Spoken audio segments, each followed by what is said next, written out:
At my graduation party, they told me to wait outside the venue. My aunt smirked, "This is for close family only." I looked around. Everyone else was already inside. So I adjusted my cap, held onto my gown, and said, "Then I'll celebrate somewhere else." As I walked off, I heard the door open. My dad was following me, pale-faced and wide-eyed. Even he didn't see that coming. Have you ever had a moment you worked your entire life for, a moment that was supposed to be your greatest triumph, suddenly twist into your deepest public humiliation? That's exactly where I found myself on my medical school graduation day, still in my cap and gown, standing outside a fancy restaurant, completely blocked from entering my own celebration by my Aunt Patricia. My heart didn't just sink, it shattered.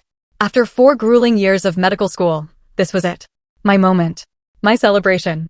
But there she was, my Aunt Patricia, that thin, fake smile plastered on her face, saying, "I'm sorry, Hannah. The party is just for close family right now." I peered past her shoulder into the crowded room, seeing relatives I'd met once, cousins I barely knew. Everyone was inside. Everyone except me, the graduate. It hit me then, like a punch to the gut. I was being excluded from my own party. If you've ever felt invisible in your own life, stuck around, because this story is for you. Growing up as Janet Williams' daughter meant learning about sacrifice early. My mom was my rock. My provider, my protector, my biggest cheerleader. After my dad walked out when I was 3, she worked 3 jobs just to keep a roof over our heads, waitressing mornings, administrative work during the day, and night shifts at a convenience store on weekends. Despite being utterly exhausted, she never missed helping me with homework or coming to my school events. "Education is the one thing no one can ever take from you, Hannah," she'd tell me, checking my math problems at 11 p.m., her eyes heavy but her smile unwavering. "Your brain is your ticket to freedom." Our modest 2-bedroom apartment in a less-than-ideal neighborhood became our fortress. While other kids got new clothes and the latest toys, I treasured trips to the public library and secondhand bookstores. My mom made sure I never felt poor, even when the electricity got shut off, turning it into an adventure with flashlights and shadow puppets. Extended family? That was a whole different story. My mother's sister, Aunt Patricia, married into money and never let us forget it. Their Christmas cards featured perfect family portraits taken on exotic vacations. When they hosted family gatherings in their sprawling suburban home, we were sometimes invited, but we always felt like outsiders. My cousins, Emma, Jake, and Tyler, had everything I didn't: private school, summer camps, parents who actually showed up to their events. Why doesn't Aunt Patricia like us? I asked my mom once after a particularly uncomfortable Thanksgiving where my aunt had commented on my thrift store dress. Mom just squeezed my hand. "Some people measure worth by what you have, not who you are. That's their loss." Despite the strained family dynamics, I excelled in school. Education became my refuge, a place where effort equaled results. By high school, I was taking all AP classes while working part-time at a local pharmacy. The pharmacist, Dr. Santiago, became a mentor who planted the seed of medical school in my mind. "You have a natural talent for remembering medication interactions," he told me. "And more importantly, you care about the people behind the prescriptions. That's what makes a good doctor." The dream of becoming a physician seemed impossible given our financial situation. But my mother wouldn't hear of limitations. She helped me research scholarships, attended college fairs, and spent hours helping me perfect my application essays. When acceptance letters arrived, including a partial scholarship from State University, we danced around our tiny kitchen. "You're going to be Dr. Williams someday," Mom said, tears in her eyes. I always knew it. College was a balancing act of academics, work-study jobs, and student loans. I lived off campus with 3 roommates to save money, ate ramen more often than not, and learned to function on minimal sleep. But I thrived academically, making the dean's list every semester and securing research positions that strengthened my medical school applications. Then, during my senior year, came the diagnosis that changed everything. Mom's persistent cough and fatigue weren't just from overwork. It was stage 4 lung cancer. Suddenly, I was splitting time between classes and the oncology ward, taking notes during chemotherapy sessions the way Mom had once reviewed my homework. "Don't you dare pause your applications," she insisted from her hospital bed. "My daughter is going to be a doctor." I was accepted to medical school with a scholarship, but Mom's condition deteriorated rapidly. 6 months after her diagnosis, I held her hand as she took her final breath. The woman who had given everything to ensure my success wouldn't see me achieve it. Grief nearly derailed me. I considered deferring my admission, but my mother's voice in my head wouldn't allow it. Instead, I channeled my pain into purpose, approaching medical school with a determination bordering on obsession. My mother's insurance policy covered her funeral and left just enough for me to put a small down payment on a studio apartment near campus. The next 4 years were a blur of anatomy labs, clinical rotations, board exams, and barely suppressed grief. My extended family largely disappeared from my life after Mom's funeral. Aunt Patricia sent a generic sympathy card with a $50 check that bounced when I tried to deposit it. My cousins occasionally texted on holidays, but our connection had atrophied. I made a few close friends in my program, particularly my study partner Megan, who became the sister I never had. But mostly, I poured myself into becoming the doctor my mother had envisioned. In my final year, I was awarded the Preston Memorial Scholarship for Emerging Physicians dedicated to underserved communities, which covered my remaining tuition and a stipend. When graduation approached, I sent announcements to my extended family, more out of obligation than expectation. To my surprise, Aunt Patricia called. "We're so proud of you, Hannah," she said, her voice dripping with an enthusiasm I'd never heard directed at me before. "The family wants to throw you a proper graduation party. You're the doctor in the family." I was suspicious, but hopeful. Perhaps my achievement had finally earned their respect. Maybe, just maybe, my mother's sister was reaching out to maintain a connection that would have mattered to Mom. "That sounds wonderful," I replied cautiously. "Leave everything to me," Aunt Patricia assured me. "Just focus on your graduation ceremony. This will be a celebration worthy of Dr. Williams." For the first time in years, I allowed myself to feel excited about family. Perhaps this was a turning point, a chance to heal old wounds and create new connections. I even splurged on a new dress to wear under my graduation gown, wanting to look my best for this new chapter. The actual graduation ceremony earlier that day had been bittersweet. Sitting among my peers in the university auditorium, I felt my mother's absence like a physical pain. When Hannah Janet Williams was called, I walked across the stage to accept my diploma, scanning the audience out of habit, though I knew no family was there. Aunt Patricia had explained they would all meet me at the restaurant instead. I took selfies with friends after the ceremony, trying to capture the moment for myself. "Your mom would be so proud," my advisor said, hugging me tightly. "I know," I replied, believing it with all my heart. "She's the reason I'm here." Little did I know then that the true test of my strength wouldn't be making it through medical school without my mother, but facing my family's continued rejection on what should have been one of the happiest days of my life. The day of graduation arrived with perfect early summer weather, sunshine streaming through my apartment windows as I prepared for the ceremony. After 4 years of grueling studies, sleepless nights, and moments of doubt when I'd wondered if I could really do this without my mom, I had made it. Dr. Hannah Williams. The thought still felt surreal. I spent extra time getting ready that morning, knowing that this was a day my mother had dreamed about. My dress was a splurge, a knee-length navy blue number with subtle lace detailing that I'd saved for weeks to afford. Professional, but still special. I curled my hair and applied makeup carefully, wanting to look polished in the photos that would commemorate this milestone. "Mom would love this," I whispered to my reflection, touching the small pendant containing a tiny photo of her that I wore around my neck. It was my way of keeping her close during the ceremony. Throughout the graduation proceedings, I kept thinking about the party afterward. Aunt Patricia had texted me specific details the night before. Reservations at the Garland at 7 p.m. "We have the private room in the back. Everyone's so excited to celebrate you." The Garland was one of the most upscale restaurants in town, a place I'd never been able to afford on a student budget. The fact that my aunt had chosen such a venue seemed like a genuine effort to make this special.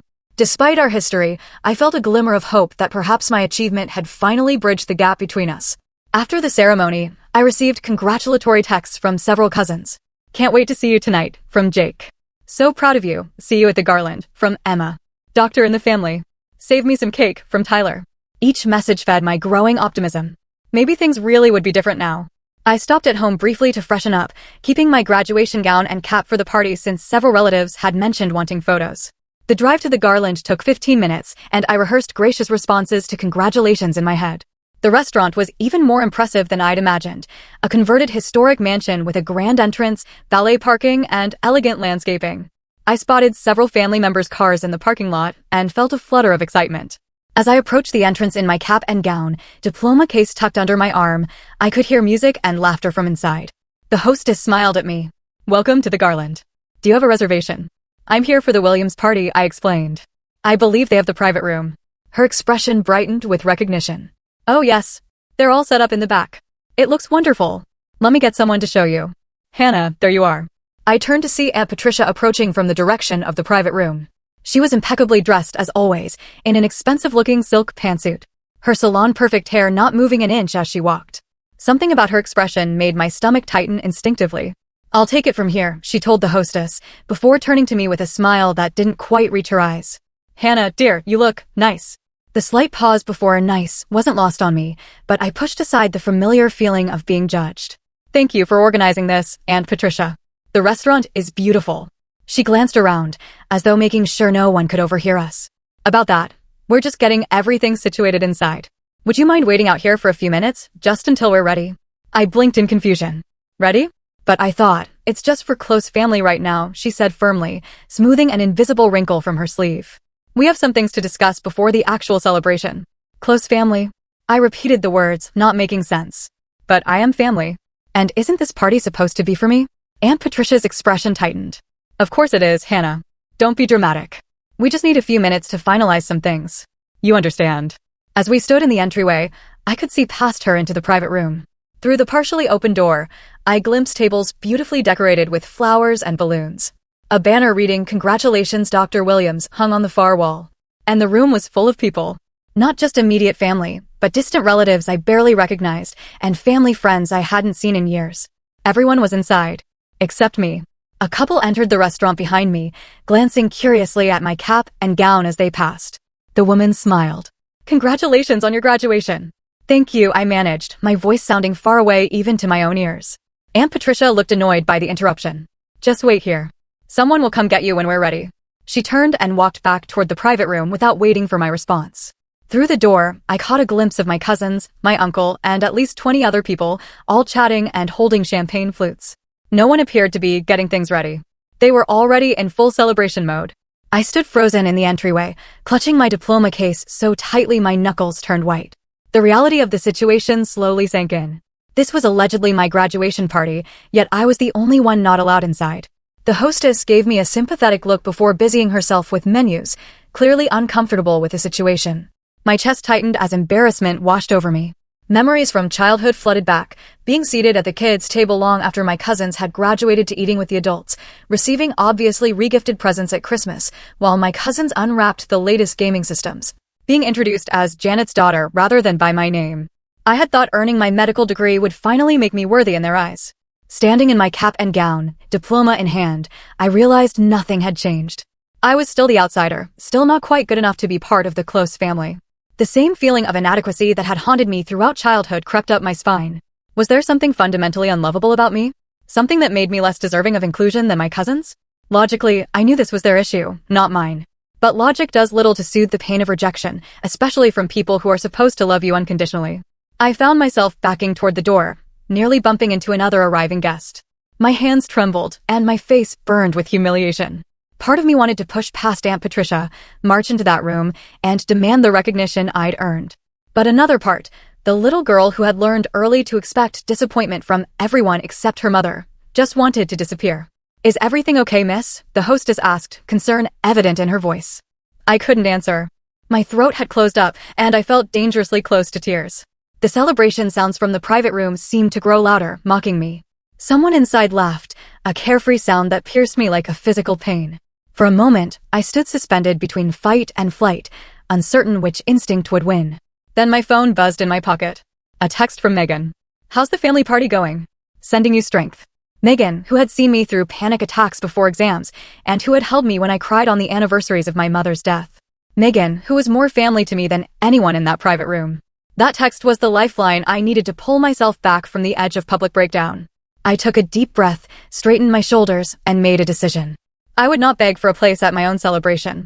20 minutes passed as I stood awkwardly in the restaurant's lobby area. Each minute stretched painfully, marked by curious glances from arriving diners and increasingly sympathetic looks from the hostess, who had offered me water twice. I kept checking my phone, half hoping for a text saying I could come in, half considering calling an Uber to escape this humiliation. Are you waiting for your party, honey? An elderly woman asked as she and her husband were leaving. Do you need help finding them? I forced a smile. No, thank you. They know I'm here. That was the worst part. They knew exactly where I was. Just outside the door, excluded from my own graduation celebration. I texted Megan, you won't believe this. Standing outside my own party. Aunt Patricia said, it's just for close family right now. Her response was immediate. WTF, that's your party. Want me to come down there? Not yet. Just needed to vent. I scrolled through old photos on my phone to distract myself, landing on one from my 12th birthday. Mom had saved for months to throw me a small party at the local skating rink. She had invited my entire class, plus extended family. Only 2 classmates showed up. No family came at all. Later, we learned Aunt Patricia had hosted a pool party for Emma that same day, despite Mom specifically mentioning my birthday when the summer plans were discussed at a family dinner. When confronted, Aunt Patricia had simply said, well, Emma's friends were already counting on this date. I'm sure Hannah understands. I hadn't understood. Not really. Mom had tried to make it special anyway, skating with me and my two friends, buying an ice cream cake and taking silly photo booth pictures that I still treasured. But I remember crying that night, asking Mom what was wrong with me that made my own family not want to celebrate me. Another memory surfaced, my high school graduation. Mom had been so proud, cheering loudly when my name was called as I graduated in the top of my class. We had planned a small celebration dinner afterward, inviting Aunt Patricia's family and a few other relatives. Only Uncle Robert had shown up, bringing a card signed by everyone else, claiming various last-minute conflicts. Later that week, social media revealed the truth. They had all attended a baseball game together instead. My thoughts were interrupted by the restaurant door opening. My cousin Jake stepped out, looking uncomfortable. Hey, he said, not quite meeting my eyes. Sorry about the wait. I crossed my arms. What's going on, Jake? Why am I standing out here while everyone else is inside? He shifted his weight, looking exactly like he had when we were kids, and he was lying about who broke Grandma's vase. Aunt Patricia is just organizing a surprise. You know how she is about having everything perfect. A surprise at my graduation party that I'm not allowed to attend? Jake winced. It's not like that. She just wants to make an announcement before you come in. It'll just be a few more minutes. Through the door behind him, I could see people eating appetizers and drinking champagne. Someone was taking group photos. This didn't look like preparation for a surprise. It looked like a party in full swing. Jake, be honest with me. What's really happening? He finally looked at me, guilt written across his features. Look, I don't agree with it, okay? I told Mom this was messed up, but you know how she gets. How she gets about what? He lowered his voice.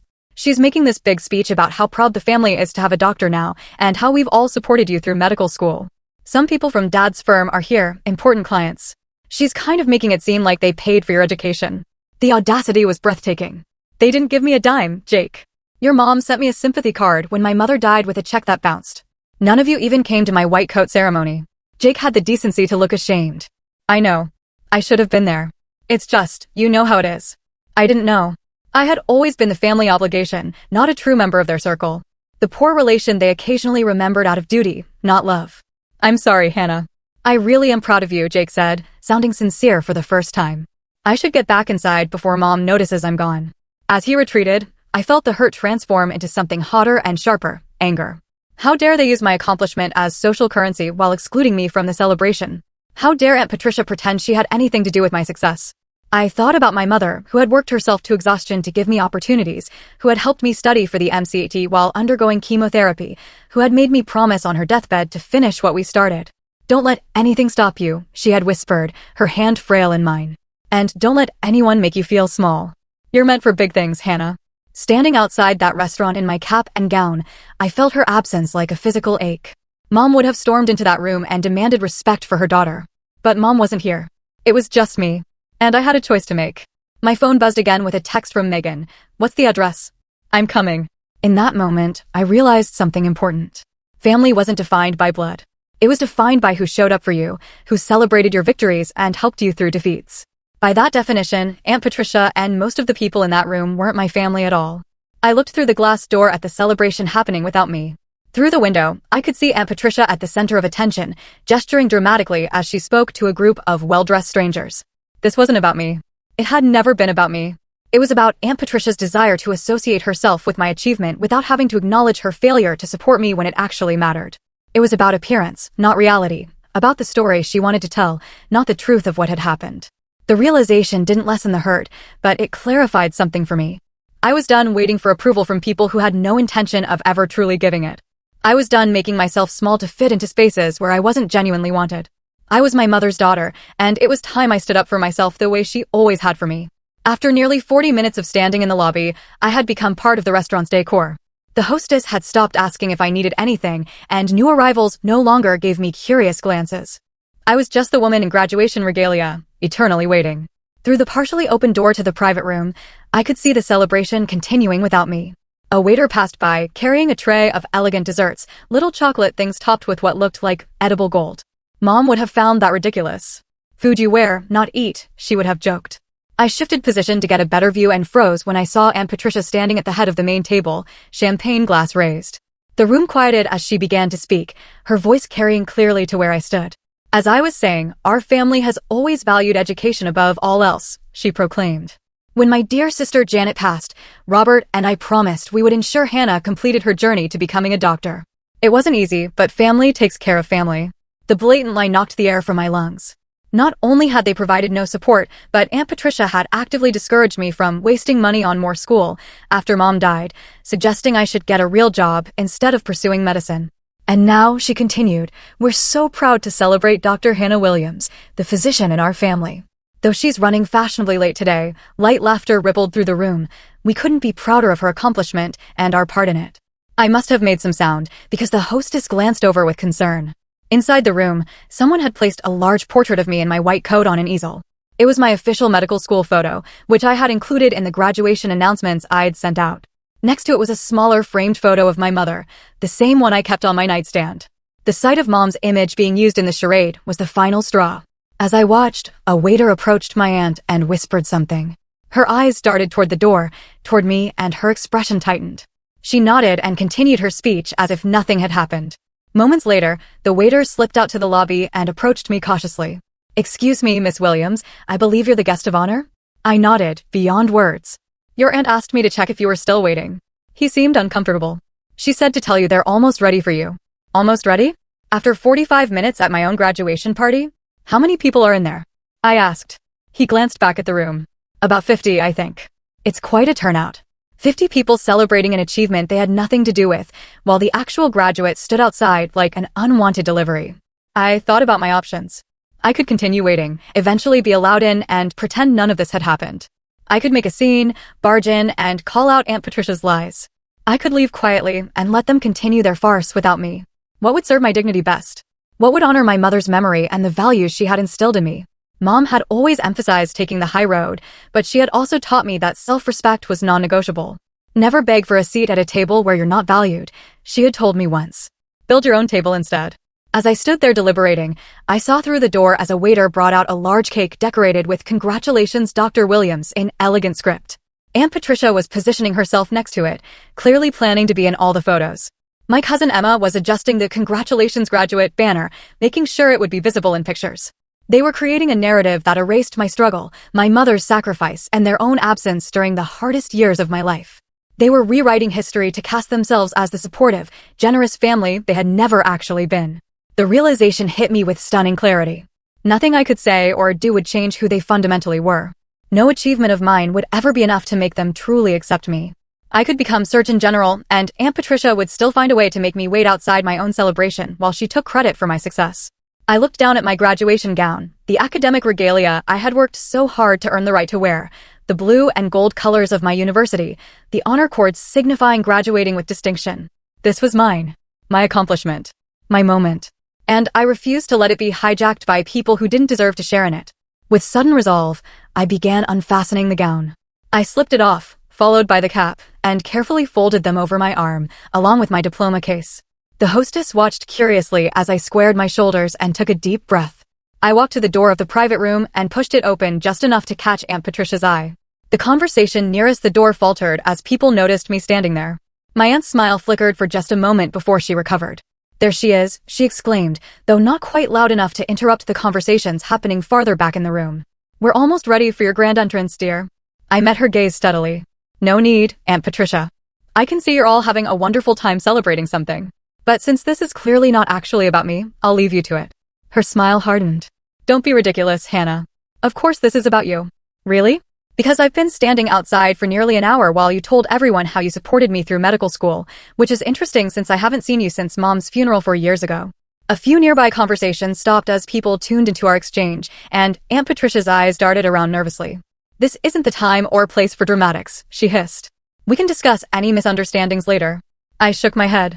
There's no misunderstanding. You wanted the social capital of having a doctor in the family without having to actually support me becoming one. You wanted the party without the person. Message received loud and clear. I held up my folded gown and cap. I'll take these and my actual achievements elsewhere. Guess I'll celebrate with people who were actually there for me during the journey. The shocked silence that followed was deeply satisfying. For once, Aunt Patricia seemed at a loss for words. My cousin Jake half rose from his seat, looking conflicted, while Emma and Tyler stared open-mouthed. "Hannah, wait." Uncle Robert started, but I was already turning away. As I walked out of the restaurant, I felt a curious mixture of emotions. Hurt and anger, yes, but also a surprising lightness. For the first time in my life, I had stood up to the family dynamics that had made me feel inadequate for as long as I could remember. I had refused to accept scraps of attention when I deserved a full place at the table. Outside in the warm evening air, I took a deep breath and texted Megan, "I'm leaving. Can I come over?" Her response was immediate, "Already setting up. Bring ice." I smiled through the tears that had finally escaped. My chosen family might be smaller, but it was real, and that was worth celebrating. I made it exactly 3 blocks from the Garland before pulling into a gas station parking lot, unable to see through my tears. The full weight of what had just happened crashed over me like a wave. I sat behind the wheel, clutching my carefully folded graduation gown, and sobbed. Deep, body-shaking sobs that came from a place of accumulated grief. I cried for my mother, who should have been there, for the family support I had never received, and for the little girl inside me who still craved validation from people who would never give it. When the initial storm passed, I called Megan, my voice still thick with emotion. "They're throwing a party for me that I'm not allowed to attend," I explained, the absurdity of it hitting me anew. "Patricia is literally taking credit for putting me through medical school. Those absolute trash humans." Megan fumed. "I knew your aunt was bad, but this is another level." I wiped my eyes, smudging my carefully applied makeup. "I don't know why I'm even surprised. This is just more of the same, isn't it? They've always treated me like this. Which is why you're better off without them. Come over now, I've already texted the group." "What group?" "The Real Celebration Committee," she said with determination in her voice. "Just get your butt over here with ice." By the time I arrived at Megan's apartment 20 minutes later, my phone was buzzing constantly with notifications. Multiple text messages from Jake. That was messed up. "I'm sorry. Mom is trying to spin it like you had a meltdown. Are you okay? Where are you?" And, surprisingly, one from Uncle Robert. "Your mother would be ashamed of how you were treated today. I should have spoken up sooner. This isn't right." I silenced my phone and focused on climbing the stairs to Megan's third-floor apartment, ice bag in one hand, graduation regalia and diploma in the other. When she opened the door, I was greeted by the sound of celebratory music and the sight of hastily hung decorations, a handwritten "Congrats, Dr. Hannah" banner stretched across her living room, and blue and gold balloons taped to the walls. But more surprising were the people gathered there. Dr. Santiago from the pharmacy where I had worked in high school, my study group from medical school, 2 favorite professors, and several friends from my clinical rotations. At least 15 people, all smiling and cheering as I entered. "Surprise," Megan said, hugging me tightly. "The real celebration, with people who actually give a damn about you." I stood frozen in the doorway, overwhelmed by this spontaneous outpouring of support. "How did you?" Group text. Everyone dropped what they were doing. That's what real family does. Dr. Santiago approached, gray hair now where there had once been black, but his kind eyes unchanged. "I wouldn't have missed celebrating this milestone with you, Hannah." I still remember the teenager who asked me 1,000 questions about drug interactions. "I knew then you'd make an exceptional doctor." My anatomy professor, Dr. Chin, raised a glass. "To Dr. Williams, one of the most dedicated students I've had the pleasure of teaching. Your mother would be bursting with pride." The genuine warmth in that room was like stepping into sunshine after years in shadow. These people had actually been part of my journey, had witnessed my struggles and successes, had offered help when I needed it, had celebrated my incremental victories along the way. As we crowded into Megan's small apartment, sharing impromptu toasts and stories, my phone continued to buzz. I finally checked it to find social media notifications. My cousins and other family members had begun posting congratulatory messages publicly. "So proud of my brilliant cousin, Dr. Hannah Williams. #FamilyPride #DrFamily" from Emma, who had barely spoken 10 words to me in the past 4 years. "Major respect for my cousin completing medical school despite incredible challenges." #Inspiration from Tyler, who had never once checked on me after Mom died. The duplicity was staggering. They were crafting a public narrative of family support, while the reality couldn't have been more different. I showed Megan, who rolled her eyes dramatically. "Classic. They're damage controlling. That Aunt Patricia is making them post that stuff." Before I could respond, my phone rang with an unknown number. I almost declined it, but something made me answer. "Is this Hannah Williams?" a woman's voice asked. "Yes, this is she. This is Marjorie, the events manager at the Garland. I wanted to personally apologize for what happened this evening. Your situation was brought to my attention by several of our staff who were very concerned." I stepped into Megan's bedroom for privacy. "Oh, thank you, but it wasn't the restaurant's fault." Nevertheless, what happened was unacceptable. "I've worked here for 15 years, and I've never seen anything quite like it. She paused. I should tell you that shortly after you left, quite a scene developed. Several people walked out, including an older gentleman who I believe was your uncle. My heart skipped. Uncle Robert left? Yes, and he was quite vocal about his disapproval. Two younger men followed him. They appeared to be around your age. Jake and Tyler. That was unexpected. The party broke up rather quickly after that. Marjorie continued. Your aunt tried to continue as if nothing had happened, but it was awkward, to say the least. A small, petty part of me was gratified to hear that my departure had disrupted their carefully orchestrated event. But mostly, I was shocked that Uncle Robert and my cousins had actually taken a stand. I appreciate you letting me know, I told her. There's one more thing, she added. The gentleman, your uncle, settled the bill in full, but left instructions that the cake was to be delivered to you.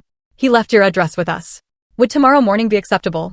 I gave her Megan's address instead, thanked her, and returned to the celebration in the living room with a strange feeling of vindication. At least some of my family had recognized the injustice of the situation. As the evening progressed, I received 3 more calls from Uncle Robert, which I let go to voicemail, not ready to talk. But I did listen to his messages. Hannah, it's Uncle Robert. What happened tonight was inexcusable. Patricia had no right to treat you that way, especially not on your graduation day. I should have put a stop to it immediately. Please call me back when you can. Another one. It's me again. I've left the party. So have Jake and Tyler. We're at the diner on Main if you want to join us. No pressure, but the door is open. And a third, just checking if you're okay. I understand if you don't want to talk right now. Just know that I'm truly sorry, and I'd like to make it right if you'll give me the chance. I showed the messages to Megan, who had been my rock through every medical school crisis. What do you think? I asked her. Should I call him back? She considered it seriously. He's making an effort. That's more than can be said for the rest of them. Maybe hear him out, but set boundaries.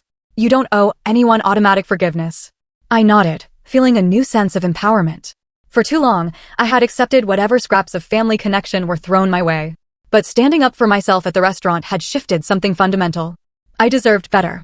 And for the first time, I truly believed it. My phone chimed with a text from Jake. I messed up big time. Should have stood up for you right away. Left with Dad and Tyler. Can we talk tomorrow? The celebration around me continued, genuine, warm, and supportive. These people had shown up for me when it counted. They were celebrating my achievement, not using it for their own social capital. This was what family was supposed to feel like. Dr. Santiago raised his glass again. I propose another toast, not just to Hannah's achievement, but to her character. Janet raised a daughter with integrity, persistence, and compassion. Those qualities will make you an exceptional physician. As everyone clinked glasses, my anatomy lab partner Marcus called out, speech from the doctor. Surrounded by people who actually cared about me, I found my voice. I couldn't have done this without all of you. Medical school is impossible to get through alone. And each of you helped me in ways you might not even realize. My voice cut. My mom used to say that family isn't just about blood. It's about who shows up.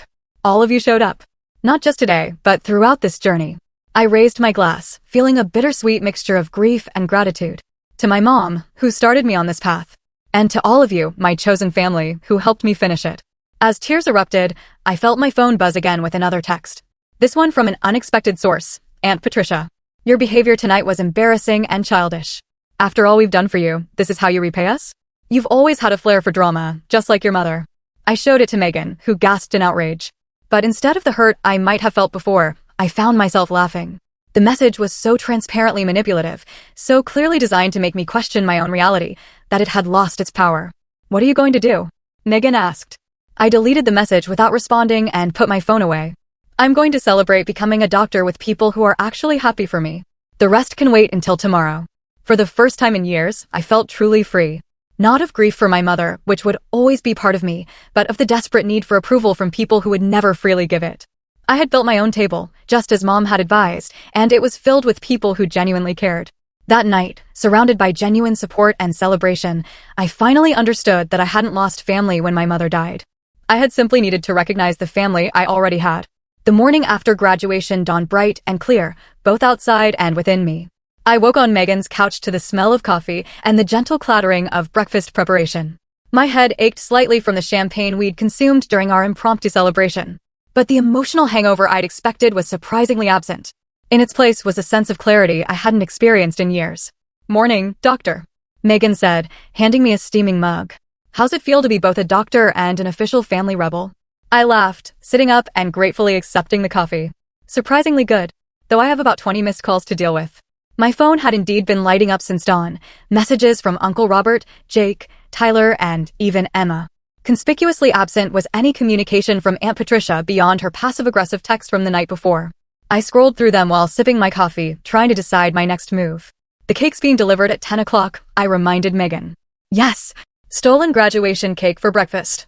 I'm here for this level of petty. Around 9:30, while we were still in pajamas discussing whether to respond to any of the messages, an unexpected knock came at the door. Megan peeked through the peephole and turned to me with wide eyes. It's your Aunt Patricia, she whispered. And she does not look happy. My stomach dropped. I hadn't given the Garland Megan's address. Only Uncle Robert had that information. He must have told his wife. You don't have to see her, Megan said firmly. I can tell her to leave. I considered this for a moment. Running away or hiding would only reinforce the dynamic that had existed all my life. Aunt Patricia as the authority figure, me as the chastened child. It was time to change that pattern. No, I decided, standing up. I'll talk to her. But here, on my terms. I quickly ran a brush through my hair and straightened my wrinkled clothes from the day before. Not ideal, but this wasn't about appearances anymore. When I opened the door, Aunt Patricia stood there in another impeccable outfit, her handbag clutched tightly against her body like armor. Her lips were pressed into a thin line, her entire posture radiating disapproval.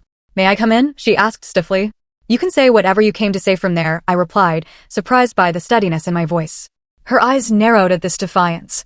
This isn't a conversation for hallways, Hannah. I raised you better than that. Actually, you didn't raise me at all.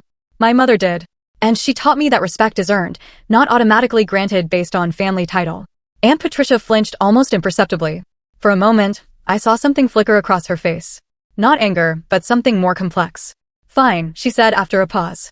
I came to tell you that your behavior yesterday was unacceptable. Do you have any idea how much that party cost? How many important connections were there specifically to meet you? You embarrassed the entire family. I leaned against the door frame, considering her words. That's interesting, because from where I was standing, outside my own party, it seemed like the event was more about you than me. You were taking credit for supporting me through medical school when we both know that's not true. We are family, she insisted.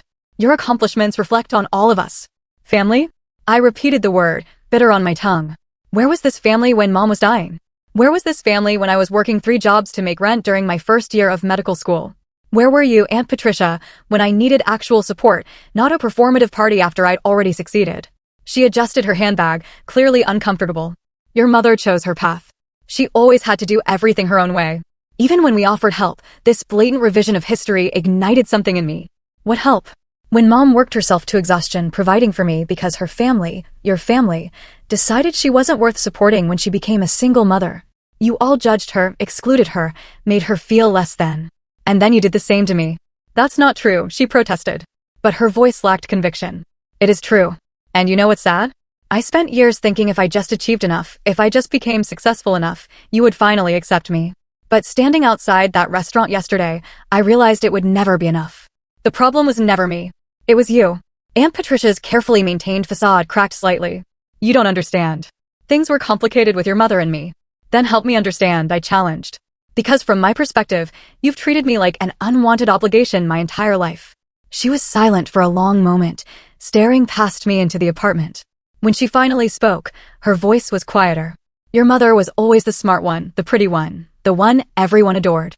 I was the practical one, the responsible one. I did everything right, married well, maintained the family connections, upheld our social standing. Janet threw it all away for your father, who everyone knew was unreliable. I stared at her, realization dawning. You were jealous of her. I was concerned, she corrected quickly. But we both heard the lie. When he left and she struggled, I thought she would finally admit she had made a mistake, that she needed our help, my help. But she never did. She was too proud. She was too hurt, I countered, by her family's judgment, by her conditional love. Aunt Patricia looked away. When she got sick, I didn't know how bad it was. She didn't tell me until it was advanced. By then, I finished for her, by then it was too late to reconcile. And after she died, instead of making amends by supporting her daughter, you just continued the same pattern. Something that might have been shame crossed her face. I didn't know how to bridge that gap. And then you were achieving everything on your own, just like she would have done. Megan appeared at my shoulder, a silent show of support, and Aunt Patricia glanced between us, seeming to register for the first time that I wasn't alone or defenseless. The party was supposed to be a gesture, she said finally. A recognition. It was a performance, I corrected gently. For your friends and connections, not for me. If you had wanted to genuinely celebrate me, you wouldn't have made me wait outside like an unwelcome guest.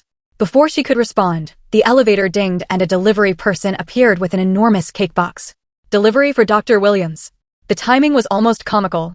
Aunt Patricia stared at the cake, then back at me. Robert arranged for this? I nodded. He, Jake, and Tyler left the party after I did. They seem to understand what you still don't. That family means showing up when it matters, not just when it's convenient or socially advantageous. She absorbed this information with visible discomfort. For perhaps the first time in our relationship, I saw Aunt Patricia at a loss for words. The carefully constructed narrative she had built of the generous aunt supporting her less fortunate niece was crumbling before her eyes. After the delivery person handed off the cake to Megan, an awkward silence fell between us. I waited, no longer feeling the need to fill this space or make things easier for her. I should go, she finally said. Clearly, this isn't the right time. When would be the right time, Aunt Patricia? After years of exclusion and judgment, when exactly would be the appropriate moment to address it? She had no answer for that. As she turned to leave, I felt not the satisfaction I might have expected, but a strange kind of pity. My aunt had spent so many years maintaining appearances and hierarchies that she had missed the true meaning of family, the unconditional support and celebration of each other's joys that my mother had embodied. For what it's worth, I called after her. I would have welcomed a genuine relationship with you and the family. Not because of what you could give me materially, but because you were my mother's sister. That meant something to me. She paused, but didn't turn around. After a moment, she continued toward the elevator, her shoulders rigid with pride or regret. Perhaps both. Later that day, I finally returned Uncle Robert's calls. Our conversation was tentative, years of distance creating an awkwardness neither of us quite knew how to navigate. I failed you and your mother, he said bluntly after preliminary pleasantries. I let Patricia dictate our family relationships because it was easier than standing up to her. Yesterday, watching you stand alone outside your own celebration, it was like seeing your mother all over again. I couldn't be complicit anymore. What happened after I left? I asked. He chuckled without humor. I told Patricia she had gone too far. Jake and Tyler agreed. We walked out, and about half the guests followed, including most of the actual family members. The business associates she was so eager to impress were left rather confused about the whole situation. This revelation surprised me. Half the guests left? Your cousin Emma stayed, he added, but she texted me later saying she regretted not leaving too. Patricia has a strong influence over her. We talked for nearly an hour, Uncle Robert filling in gaps in my understanding of the family dynamics that had shaped my childhood, my mother's decision to marry against family wishes, the subsequent ostracism when the marriage failed, the complicated relationship between the sisters that had begun in childhood and poisoned everything that came after. None of this excuses how you were treated, he emphasized. But I want you to know it was never about you, Hannah. It was old wounds and jealousies that existed long before you were born. That doesn't make it hurt any less, I said honestly. No, I suppose it doesn't. He paused. Jake and Tyler would like to see you, if you're willing. They're genuinely sorry. They've always looked up to you, your determination, your independence, qualities their mother didn't necessarily encourage in them. I promised to think about it, not ready to commit to more family interactions just yet. When we ended the call, I felt a strange mixture of closure and new beginning. The conversation hadn't erased the hurt of years of exclusion, but it had provided context I had never had before. Over the next few weeks, as I prepared for the start of my residency, I received tentative outreach from various family members. Jake invited me to coffee, where he awkwardly but sincerely apologized for years of going along with his mother's treatment of me.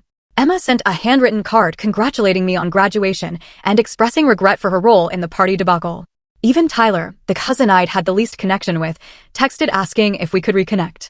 Aunt Patricia remained conspicuously silent, but Uncle Robert reported that my confrontation had shaken her more than she would admit.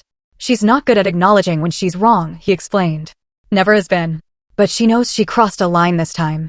I decided to accept these tentative olive branches from my cousins while maintaining healthy boundaries. We weren't going to become an instantly close-knit family after years of distance. But perhaps we could build something new, a relationship based on who we were as adults rather than the dynamics established in childhood. More surprisingly, I found myself considering family therapy with those willing to participate. Not to excuse the past, but to understand it better and create healthier patterns moving forward. My medical training had taught me that sometimes the most painful wounds needed to be reopened and cleaned before they could properly heal. As I packed for my move to Boston, where I would begin my residency, I placed my mother's photo carefully between layers of clothing. I did it, Mom, I whispered. Not just becoming a doctor, but standing up for myself the way you always wanted me to. I didn't need a fancy party or family validation to know she would have been proud. 1 year after the graduation party incident, I stood in the small but cheerful backyard of my new apartment in Boston, surrounded by a mixture of old and new friends, colleagues from my residency program, and, most surprisingly, a small contingent of family members. Uncle Robert manned the grill with unnecessary seriousness. Jake was deep in conversation with Megan about a patient case I'd consulted them both on. And Emma was helping arrange a table of potluck dishes that had been steadily accumulating. Year 1 residency survivor celebration read a handmade banner hanging between 2 trees, Megan's handiwork, complete with anatomically correct heart drawings that made some of the non-medical guests slightly uncomfortable. I surveyed the scene with a quiet sense of satisfaction. This gathering was everything last year's party wasn't: genuine, relaxed, and centered around actual relationships rather than appearances. No one was performing for social media or business connections. No one was taking credit for my accomplishments. It was simply people who cared about each other enjoying a beautiful summer day. The path to this moment had been neither straight nor easy. The months following my confrontation with Aunt Patricia had been filled with awkward family dynamics, tentative reconciliations, and occasional backsliding into old patterns. We had started family therapy, myself, Uncle Robert, Jake, and eventually Emma. Meeting monthly with a skilled therapist who specialized in family systems. Our sessions had been almost comically tense, none of us quite knowing how to bridge years of distance and hurt. But slowly, session by session, we began to unpack the complex history that had shaped our relationships. Uncle Robert spoke candidly about his regret at not standing up to his wife sooner.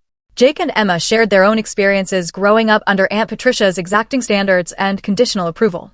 Different from my exclusion, but damaging in its own way. "I always thought you had it better because you had freedom," Emma admitted during one session. "Mom was so controlling of every aspect of my life, my appearance, my friends, my activities. Everything was about maintaining the right image.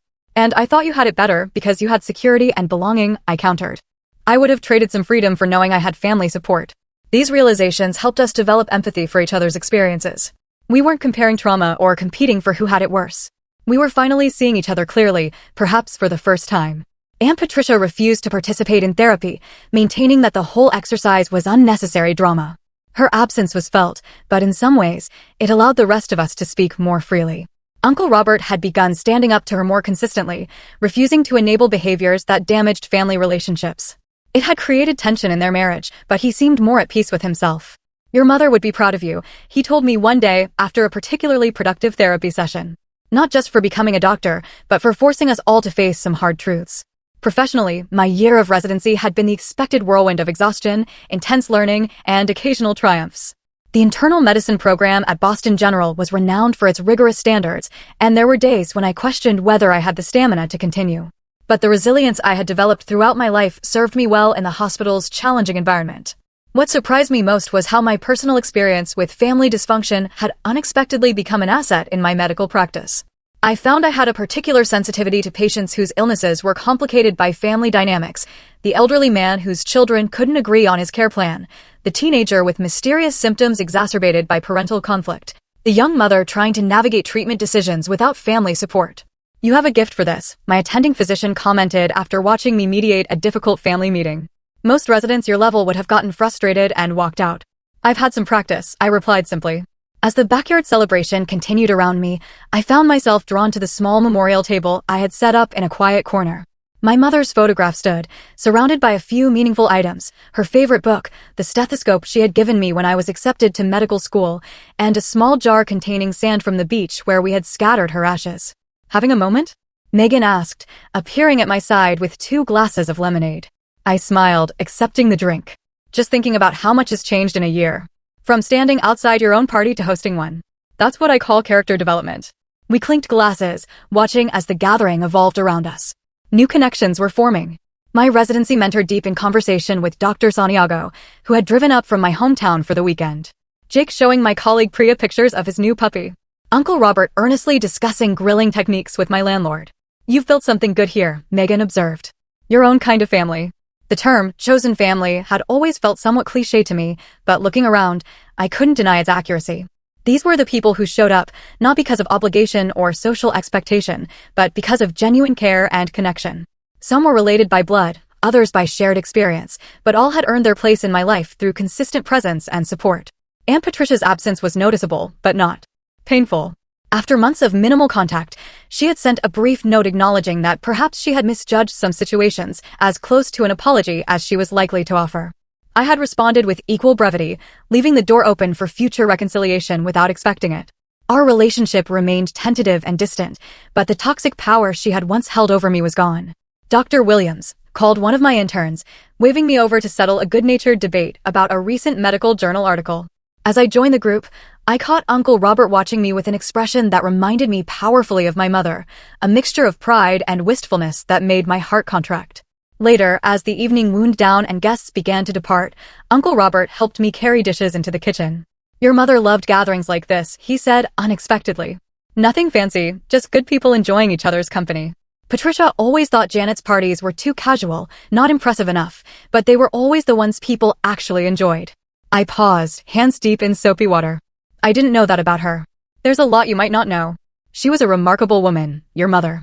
Stubborn as hell, of course, a family trait you've clearly inherited. He smiled roguishly. She would be so proud of the life you're building, Hannah. Not just the doctor part, though that too. But the way you've learned to stand up for yourself while still keeping your heart open. That's no small thing.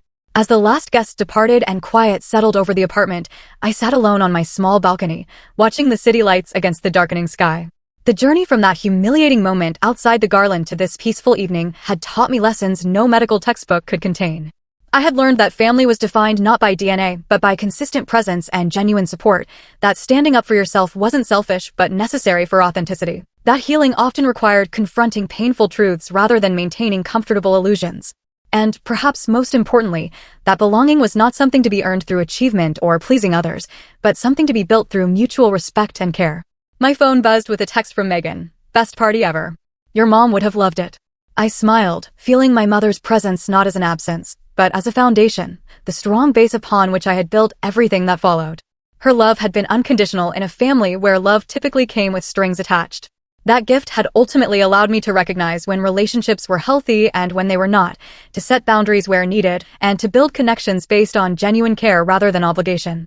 The hard-won wisdom of the past year settled around me like a comfortable blanket. I had learned that walking away from toxic dynamics wasn't giving up. It was the step toward creating something better. That confronting painful patterns wasn't causing trouble. It was creating possibility for healing. That standing alone was sometimes necessary before you could truly stand together. As I prepared for bed that night, I paused before my mother's photograph on my nightstand. "I think I finally understand what you were trying to teach me all along," I whispered. "That family isn't about who you're born to. It's about who you choose to become, and who chooses to stand beside you through that journey." The road ahead would still have its complications.